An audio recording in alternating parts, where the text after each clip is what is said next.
Commissioner had spent 400 years working for the Galactic Happiness Authority. In all that time, she had seen many strange things. She had watched species celebrate the birth of stars. She had recorded festivals held to honor the death of ancient gods. She had documented rituals that lasted for generations. But she had never seen anything quite like what the humans were doing. The Galactic Happiness Authority was old. It had existed for 12,000 standard cycles, long before most current civilizations had learned to walk upright. Its purpose was simple. The authority tracked joy across the galaxy. It measured contentment. It studied celebration. Every species that joined the galactic community was required to file regular happiness allocation reports. These reports told the authority what their people celebrated, why they celebrated, and how much resources they spent on celebration. Her species experienced happiness as a measurable electromagnetic field that surrounded their bodies. When it was content, the field glowed a soft blue. When they were joyful, it turned bright gold. This field had been a steady, professional gray for most of her career. She took her work seriously. She had reviewed the happiness data from 947 member worlds. She understood the patterns. All celebration had a cause. This was the fundamental truth that every species understood. You celebrated harvests because food meant survival. You celebrated births because children meant the continuation of your kind. You celebrated victories because winning meant you had not lost. You celebrated the movements of your sun and moons because understanding the sky meant understanding when to plant and when to reap. Celebration was tied to survival. It was tied to meaning. It was tied to something. The humans had been part of the galactic community for only 3 standard cycles. They were a young species from a small blue world in Sector 7G. They had achieved faster-than-light travel relatively recently, and they were still learning how things worked on the galactic stage. Their happiness allocation reports had been strange from the very beginning. Pulled up the latest report on her viewing screen. It came from a region the humans called the North American Administrative Zone. The report described a festival that had taken place on a day the humans called Tuesday. Check the purpose field. It said, "It's Tuesday." She read it again. She read it a third time. The purpose of the celebration was that it was Tuesday, not a special Tuesday, not a Tuesday that marked any particular event, just Tuesday, an ordinary day in the middle of an ordinary week. The celebration had included coordinated color wearing, where all participants dressed in the same shade of orange. It had included communal food preparation, where the humans gathered to make something called tacos together. It had included synchronized singing of songs that seemed to have no meaning beyond being fun to sing. And it had included the distribution of small paper hats to everyone present. Search the archives. The had maintained the most comprehensive behavioral database in known space for 8,000 cycles. Every documented celebration from every known species was recorded there. She searched for celebrations without functional origins. She searched for festivals held simply because a day existed. She found nothing. Every celebration in the archives traced back to something practical. They celebrated their spawning cycle, because reproduction was rare and precious for their species. The silicates of 7 had once celebrated the alignment of their 17 moons, because the alignment affected their planetary tides. Even species that celebrated abstract concepts like wisdom or honor were celebrating qualities that helped their societies survive. The humans were celebrating Tuesday, because Tuesday was there to be celebrated. Submitted a formal inquiry to the human authorities. She asked them to explain the purpose of the Tuesday celebration. She asked what event it commemorated. She asked what survival advantage it provided. She asked what ancient tradition it was based on. The response arrived within 1 planetary rotation. It was brief. It said, "We just thought Tuesdays needed more pizzazz." Did not know what pizzazz meant. She consulted the translation database. The closest equivalent was something like exciting energy or joyful sparkle. The humans had added exciting energy to Tuesday for no reason other than they wanted Tuesday to have exciting energy. She reviewed more human reports. She found a celebration called Friendsgiving, which appeared to be the same as an earlier celebration called Thanksgiving, but held on a different day with different people for different reasons. She found celebrations for completing work projects and celebrations for quitting jobs. She found something called a divorce party, where humans celebrated the ending of a marriage, which directly contradicted their wedding celebrations, where they had celebrated the beginning of the same marriage. She found birthday parties for dogs. She found birthday parties for cats. She found a birthday party for a car. The car had been manufactured 12 years ago, and the humans had gathered to eat cake and sing songs to it. Most confusing of all was something humans called the just because party.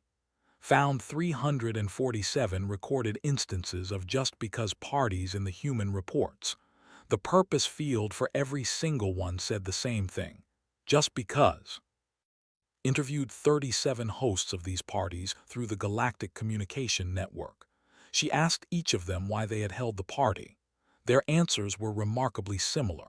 They had wanted to gather their friends and family together. They had wanted to generate happiness. They had wanted to create a moment of joy in an ordinary stretch of time. They did not need a reason beyond the desire to celebrate. Her electromagnetic field flickered. It had been gray for decades. Now, for just a moment, it showed a hint of gold. Authorized a field research expedition. Something was happening on Earth that the galaxy had never seen before. The humans appeared to have done something impossible. They appeared to have invented celebration without cause. They had created joy from nothing. They had discovered how to make happiness out of thin air. She needed to understand how. Part 2. Senior Researcher 9 was a synthetic consciousness. She had been designed specifically for cross-cultural happiness analysis. Her processing cores could evaluate 17 different emotional frameworks simultaneously. She had studied the joy patterns of 300 species. She had written 4,000 papers on the nature of celebration. She considered herself an expert. She arrived on Earth during what the humans called the holiday season. This proved to be a mistake. The sheer amount of celebration happening at once nearly overloaded her systems. She had chosen to observe a single human family in a region called Minnesota. She had expected this would simplify her research. She had been wrong. The family's dwelling contained simultaneous observances of at least 4 distinct celebrations. The first was a religious birth commemoration for a figure named Jesus. The second was a secular gift exchange tradition that seemed to have no connection to the religious event despite happening on the same day. The third was a winter solstice acknowledgement that the family's grandmother insisted on including.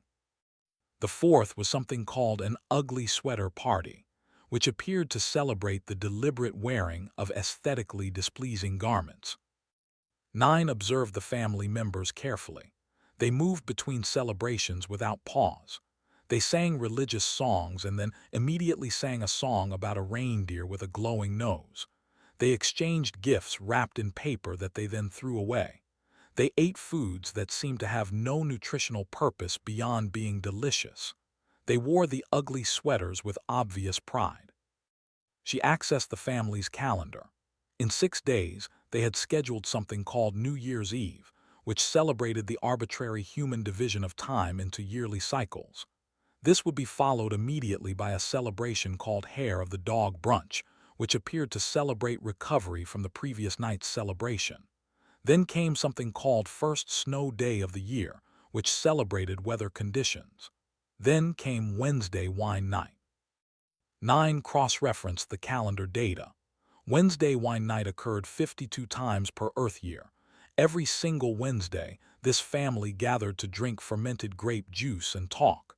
They had been doing this for 7 years. That was 364 celebrations of Wednesday. She expanded her research to other human communities. The patterns were everywhere. Humans celebrated the anniversary of their first meeting with friends. They celebrated the anniversary of their first argument with partners. They celebrated the anniversary of resolving that argument. They celebrated half-birthdays, which were somehow different from full birthdays. They celebrated the completion of small tasks with something called treating yourself. She found humans who celebrated every time they finished reading a book. She found humans who celebrated every time they completed a run around their neighborhood. She found a human who celebrated every time she successfully parallel parked her vehicle, which happened several times per week. Most fascinating was the human approach to negative events. 9 observed a gathering called a funeral. According to her databases, funerals marked death, which was the permanent cessation of biological function.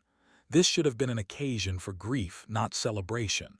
But the humans at the funeral shared stories. They laughed. They ate together. They found moments of joy even in the middle of their sorrow. One elderly human explained it to her. "We're not celebrating that she's gone," the human said. "We're celebrating that she was here." Nine's processors hummed as she tried to integrate this concept. The humans did not need their celebrations to have external justification. The celebration itself was the justification. They generated events specifically so they would have something to celebrate. They created reasons for joy where no reasons existed before. She interviewed a human named who hosted regular gatherings he called Taco Tuesdays. She asked him why he did this. "Because tacos are good," said, "and Tuesdays can be boring, so we made Tuesdays less boring by adding tacos. Now everyone looks forward to Tuesday." "But Tuesday is just a day," Nine said. "It has no inherent meaning." Smiled, "We gave it meaning. That's kind of what we do." She interviewed a human named who threw parties for her houseplants when they produced new leaves. She interviewed a human named who celebrated his daughter's goldfish's birthday every year. She interviewed a human named who hosted an annual festival celebrating the day he had decided to stop being afraid of trying new things. "I was scared all the time," explained. "Scared to travel, scared to talk to new people, scared to eat foods I hadn't tried before. Then one day I decided to stop being scared. That was the most important day of my life, so I celebrate it." "But it was not a day when something happened to you," Nine said. "Nothing external changed." "Something internal changed," replied. "That counts." Nine began to understand. For other species, celebration was a response to external events. Harvests happened, so you celebrated. Battles were won, so you celebrated. Gods were pleased, so you celebrated.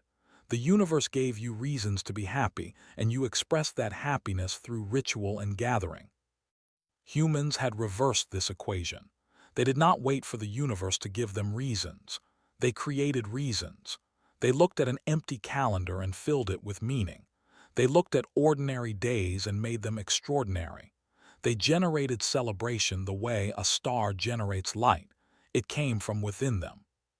She transmitted her preliminary findings to Commissioner. Her report stated, "Humans appear to have developed celebration as a self-sustaining technology. They do not merely celebrate achievements or events. They generate events specifically to celebrate. The celebration itself has become the purpose. In 12,000 cycles, no species has invented this methodology." Read the report 4 times. Her electromagnetic field shifted through several colors.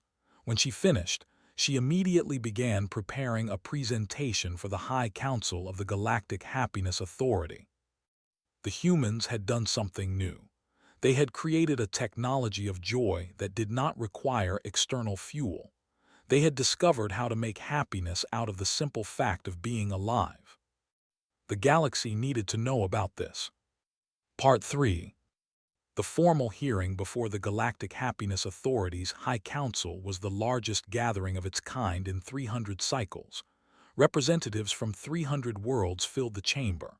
They came in bodies of metal and flesh and light. They breathed oxygen and methane and nothing at all. They experienced joy in ways as different as their shapes, but they had all come to learn about the humans. Commissioner presented her findings. She showed the data on human celebrations. She displayed the records of Tuesday parties and half-birthdays and divorce celebrations. She played recordings of humans singing songs to their cars and throwing parties for houseplants. The chamber hummed with confusion. The delegation raised a tentacle in objection. There were large, slow-moving creatures who celebrated only once per generation. Their great spawning festivals were events of tremendous importance that their entire society prepared for over decades. The idea of celebrating a day simply because it was that day seemed incomprehensible to them. "This is inefficient," the representative said. "Celebration requires preparation. It requires meaning. It requires investment. The humans appear to be wasting resources on events without purpose." The silicates of seven agreed. The silicates were beings of crystalline structure who had achieved post-scarcity contentment through meditation 8,000 years ago. They had not celebrated anything since then. They did not need to. Their needs were met, their minds were calm, and they existed in a state of permanent mild satisfaction. "Perhaps the humans are simply inefficient," the silicate representative said in a voice like wind chimes. "They have not yet learned to generate contentment internally. They require external stimulation to achieve states of happiness. This is a primitive approach." Earth's representative stood up. Her name was Ambassador Maria Santos. She was a small woman with dark hair and bright eyes. She wore what she had described to her staff as her fancy conference blazer. Pinned to the blazer were three small decorations. One celebrated her daughter's soccer team. One celebrated her home city. One celebrated something called International Coffee Day. Senior Researcher 9, who sat in the observation section, noted that the ambassador had chosen to attend the most important diplomatic event of her career while wearing decorations that celebrated minor aspects of her personal life. This seemed significant. The High Council posed their central question to Ambassador Santos. How could celebration without cause constitute a genuine contribution to galactic happiness methodology? What was the purpose of celebrating things that did not need to be celebrated? Why would humans invest time and energy into joy that had no practical benefit? Ambassador Santos considered the question for a moment. Then she asked if she might demonstrate rather than explain. The council, intrigued, granted permission. She produced a small bag from her briefcase. Inside were colorful paper crowns. She had made them herself the night before. She began distributing them to the assembled delegates. Most accepted the crowns with confusion. A few placed them on their various head-like structures. The commissioner's electromagnetic field flickered with something that 9 sensors registered as approaching delight. "Today is now a holiday," Ambassador Santos declared. "I am calling it First Contact with the Happiness Authority Day. Next year we will have a bigger party, maybe commemorative stamps, definitely cake." The delegate made a sound of bewilderment. "But nothing has been accomplished. No milestone has been reached. We have merely met. We have simply existed in the same space." "And that is worth celebrating," Ambassador Santos replied. "We are here together, from different worlds and different ways of being. We are trying to understand each other. We are making the effort to connect. That is not nothing.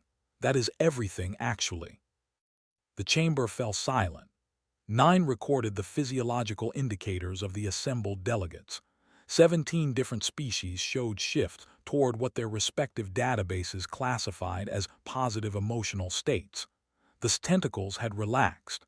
The silicate's crystalline structure was resonating at a higher frequency. Even the delegates who had seemed most skeptical were looking at their paper crowns with something like wonder. Commissioner's electromagnetic field had turned a soft gold. "You see," Ambassador Santos continued, "for us, celebration is not just a response to good things happening. It is a way of creating good things. When we celebrate Tuesday, we make Tuesday better. When we throw a party for no reason, the party becomes the reason. We do not wait for happiness to find us. We go out and build it ourselves." She looked around the chamber at the hundreds of alien faces watching her. Your species have achieved amazing things. You have crossed the stars. You have built civilizations that last for. You have solved problems that humans cannot even imagine. But maybe, in all that achieving, you forgot that sometimes it is good to just be happy. Not because you accomplished something, not because something happened, just because you are alive and you have people to share that life with. The representative spoke again, but this time their voice was softer. We wait so long between celebrations. Generations pass in preparation for the spawning festival. Perhaps it would not harm us to have smaller moments of joy in between. Commissioner called for the vote. The motion was simple. The Galactic Happiness Authority would formally credit humans with inventing celebration for celebration. It would be recognized as a new category in the Galactic Happiness Index. The methodology would be made available to all member worlds for voluntary adoption. The vote carried unanimously. As the delegates filed out of the chamber, several of them were still wearing their paper crowns. Nine observed something she had never seen before at a council meeting. Small clusters had formed across species lines. A was asking a human ambassador about something called birthday parties. A silicate was examining its paper crown with what appeared to be genuine curiosity. The delegate had quietly approached Ambassador Santos and was asking whether humans might help them plan something for the off generations, just to break up the monotony of waiting. Commissioner found herself standing next to Ambassador Santos as the chamber emptied. "I have studied happiness for 400 years," said. "I thought I understood it, but your species has shown me something new. You do not just experience joy, you manufacture it. You are not waiting for the universe to give you reasons to be happy. You are giving the universe reasons to celebrate you." Ambassador Santos smiled. "We learned a long time ago that life is hard. It is full of pain and loss and days that feel like they will never end. But we also learned that we do not have to let the hard parts win. We can fight back with cake and songs and paper crowns. We can make ordinary days extraordinary. We can turn strangers into friends by inviting them to share a meal. Joy is not a reward for surviving. It is the weapon we use to make survival worthwhile." The following year, first contact with the Happiness Authority Day was celebrated across the galaxy. 412 worlds sent representatives to the gathering on Earth. They brought a ceremonial gong that they had made specifically for the occasion. The silicates composed a meditation of gratitude. They updated their behavioral database with a new category, celebrations of existence. Commissioner attended in person. Her electromagnetic field glowed bright gold for the entire event. She wore a paper crown that Ambassador Santos had made for her. She sang songs she did not know the words to. She ate cake for the first time in her 400-year life. In her final report to the authority, 9 wrote, "Human happiness technology is spreading. It appears to be contagious in the best possible sense. Species that have not celebrated are asking how to begin again. Species that celebrated only rarely are discovering the value of frequent joy. The humans have not merely invented a new form of celebration. They have reminded the galaxy that happiness is not something you wait for. It is something you create." The second annual First Contact with the Happiness Authority Day was even larger than the first. 600 worlds participated. The humans taught the how to throw a surprise party. The silicates learned to appreciate the simple pleasure of wearing silly hats. A commissioner and a human ambassador became close friends and started a tradition of Wednesday wine nights across the stars. When asked what made human celebrations special, Ambassador Santos always gave the same answer. "We just decided that every day is worth celebrating. The universe did not give us permission. We did not wait to be told we were allowed. We looked at the ordinary days of our lives and decided to fill them with joy. Anyone can do this.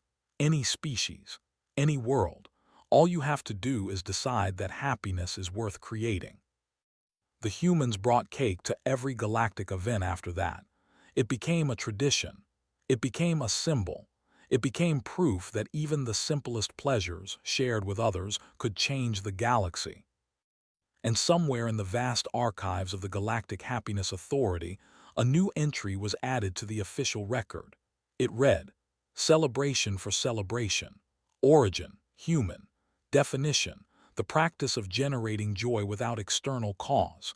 The act of creating meaning where none existed before. The choice to be happy not because something good happened, but because being happy is good." Below the entry, someone had added a note in handwriting that did not match any known galactic script. It said, "Also known as making the most of every Tuesday." The note was never officially explained, but everyone who read it smiled.